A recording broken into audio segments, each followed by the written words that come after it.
What's up guys, Jimmy Lee, Tennessee here, sitting in front of my RK37, which is a TYM 3 something 4, I don't know. But nonetheless, I made a 50-hour service video on this tractor, and I wanted to show you guys how to remove the strainer, because it's something I didn't do during the first service, because I'm sitting here thinking like, how dirty can it actually be, right? How dirty can that strainer be in 50 hours? It's a good idea to remove it. I removed it probably, I guess it was at 230 hours or 250, something like that, when I'm doing another hydraulic fluid change because my hydraulics are being kind of wonky and acting weird. So anyways, I wanted to make this video to show you guys how to get that thing off, because you have to remove a cross member in order to get it off, which is why I didn't do it the first time. There she is, nice and clean. I took some brake cleaner, sprayed in here, sprayed out the compressed air. It took a while. It was you'll look at it and think it's not dirty. It's actually a different color gray than what you think it is, right? What I mean by that is you look and you think it's not dirty, but then when you clean it, you realize it was dirty. That, you know, that metal is actually a different color. So let me show you guys. All right, so first of all, I do have my backhoe on. I don't know if that's helping me or hurting me.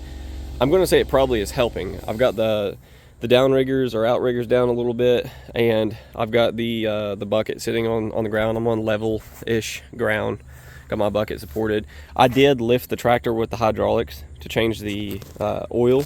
I do that, but do that at your own risk. So, but let me show you guys this cross member and how it's situated. So this cross member basically goes to this point where your front loader is anchored or welded on, right? And there's the cross member, and you've got, I think it was three bolts going through there. You need to get your UGA gun because it's actually really tight. Okay, those bolts are super tight, and you got to hold them with a wrench so they try to turn, or mind it anyways. You know, the back sits there and spins. But if you guys look at the back here, you can see where that cross member bolts up, right? It bolts right through there, and I call them like kingpins, you know, whatever I've always called them. But they're basically large bolts that go like sort of like on a leaf spring on a truck, if you've seen those. Let's see if I can get the camera. Sorry, it's a little dark. There we go. But they basically go vertically in those slots. And when I took it loose, nothing moved on me, but I'm thinking the backhoe being on the tractor is helping me, because it's holding, the backhoe is bolted to the transmission in the rear, and then in the front, it's bolted here. So I think that's helping me, but you do want to support it with a jack or something before you guys do this. But anyways, how I removed that strainer was, you know, it was bolted right there.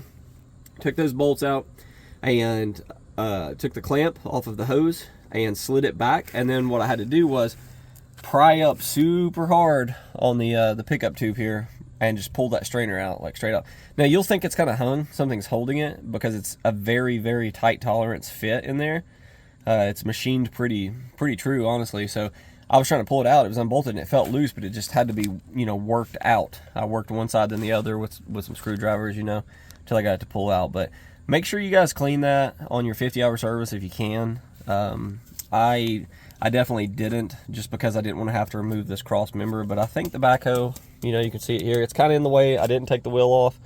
You can, it'll make it easier access, but I don't know how heavy these wheels are because they're filled with fluid, so I definitely didn't do that. But if you guys have any questions, feel free to question.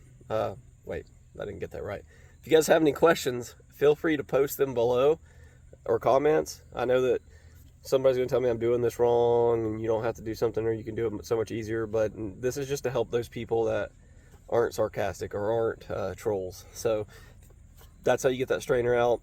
Not too bad a job, really. I should have done it. I was worried that things would shift around. Unbolting that cross member kind of scared me, but definitely easy. So make sure you guys work in a safe environment, though. Definitely don't crawl into this thing without jack stands or something supporting it, if you've got the wheels off especially. So thank you guys for watching. Please subscribe to the channel. Take care.